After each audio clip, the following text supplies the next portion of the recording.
We say that as a fashion, but he's been always working with the fashion from whole his career. Yes. Okay.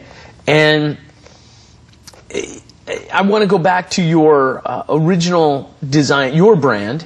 The name of your brand is Ekaterina, New York. Ekaterina, New York. Right. Why did you call it Ekaterina? So people ask me many of those, same questions. Because Ekaterina is a Russian empress, and I am Korean, and also I am United States citizen. So I am very proud that I have Korean heritage. But from deep in my heart, I am U.S. person, citizen, American, proud American, and I just wanted to keep all three at the same time.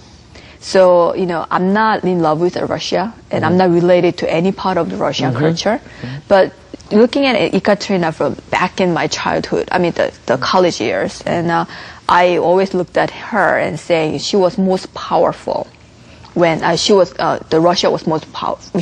When she was empress, Russia was most powerful.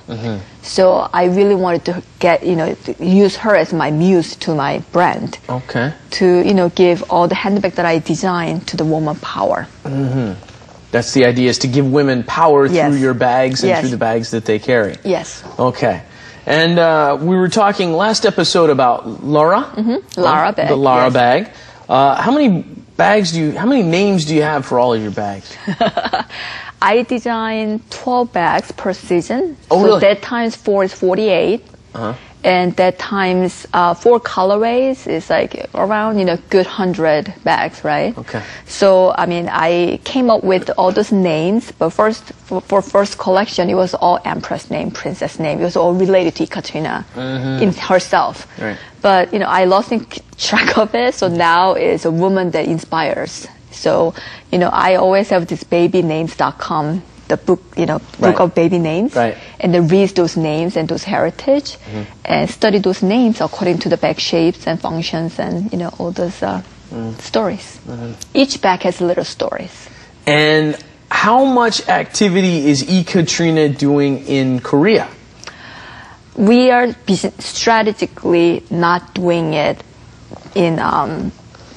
not doing actively. Really? Yeah, we could do it. Right. And I know we could do it. But I'm right now doing it as slow as possible. We are a very small company. Okay. And I wanted to do New York first, and then Paris. And then, I wanted to hit each country within my power. Yeah. I don't want to overdo it or underdo it. And when I do it, I want to do it right. Okay. So I am not really active in Korea, but we do many charity work and many presentation. And I do the press work, and I do many other extra curriculum to making sure that my clients understand Ekaterina heritage. So one day, when we really do Ekaterina in Seoul, so that we can do it right. You're building the foundation. We are building one by one in Korea. So build the foundation in Korea and then start. Yeah. The problem of Korea, it's not a problem, but it's they often just want to just launch the brand and try to sell it. And I truly believe that's not the right way. And now we're getting into where I really wanted to go with this conversation a little bit, is to hear about the differences in design culture and fashion culture in different countries. Right. And you're saying what happens sometimes in Korea is people get too anxious to launch. And just sell. And just sell. And what happens then? Well, I shouldn't say just Korea, but I think the mega trend all over the world, people just often just want to launch the brand and sell the bag or sell the clothing. But I think launching the brand, and I truly believe that it's not an easy thing. It might take 50 years. It might take 100 years. It's about the building the lifestyle, and it's about the building the heritage, background stories. Okay, good. So, obviously, I'm an entrepreneur too. Good for you. Thank you. Yeah. A lot of people, I notice a lot of entrepreneurs, they get very anxious. And they think that no matter what they do, everybody's going to love it. Right. And then you go and you launch and you try something and then you find out, well, some people like it, some people don't, and it's not nearly as successful as you want, probably almost ever, I think, you know, when you're an entrepreneur, and when you design your bags, too. I'm assuming you probably have the same feeling. Right. But you must be ecstatic when people do fall in love with that bag. You know, some bag, and a bag particularly, I spent so much of time from the sketch and hardware and all those, like, you know, nuts and bolts and everything. Yeah. I spent so much of energy.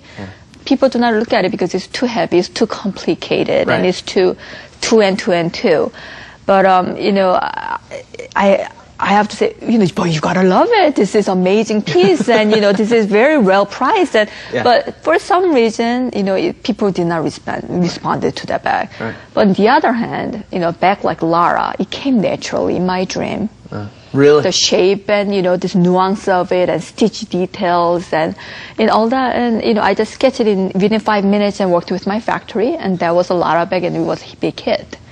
So you never know. And, you know, and I do design work, but you never know. And you're incredibly fortunate that that was your first major bag that you launched, I was incredibly fortunate. You're right. That was I mean, because you could have launched one of the other big intricate ones and everybody goes, and then no one responded. And your first bag's a failure, and then your business is in trouble too, right? But what are some of the differences between New York, France? When you do a Paris, what's the difference between, let's start small, New York, Paris, what's the difference? Have you launched in Paris yet? I did. Okay, so you launched in New York in 2005, 2006. 2006. When did you launch in Paris? A year after. Is that the only 2 locations you've launched? And Singapore and Tokyo and Taiwan, little by little. Oh my goodness. Yeah. So you're up to 5 countries now. Right now it's all over the world. I counted before I came to the studio. It was on 120 so far in terms of store count. 120 stores. Okay. Yeah. I don't have 5 countries, 120 stores. Right. Pretty good. Yes, I mean it's all multi-shop. I don't have a Katrina New York shop. Right. Yeah, I mean I have no intention of building that yet, because we are not that big. We are a very small company, and we would like to invest all our money to the product rather than stores. Yeah. So you know, but compared to what New York and Paris is, you know, right now it's globalized, but it's really small. But in Paris, people really appreciate small details of design. They don't ask you, are you Korean? Where the bag is made? They don't ask those other questions other than design. They're interested in just Ekaterina New York bags and backstory. And in Korea, on the other hand, when I presented, people were very interested where it was made. Oh, really? So the designer's age. Oh, really? And what school that I went to. A lot of things unrelated to the bag itself. Unrelated to the bag, yes. Yeah, and where you pack them, what store level that I'm selling.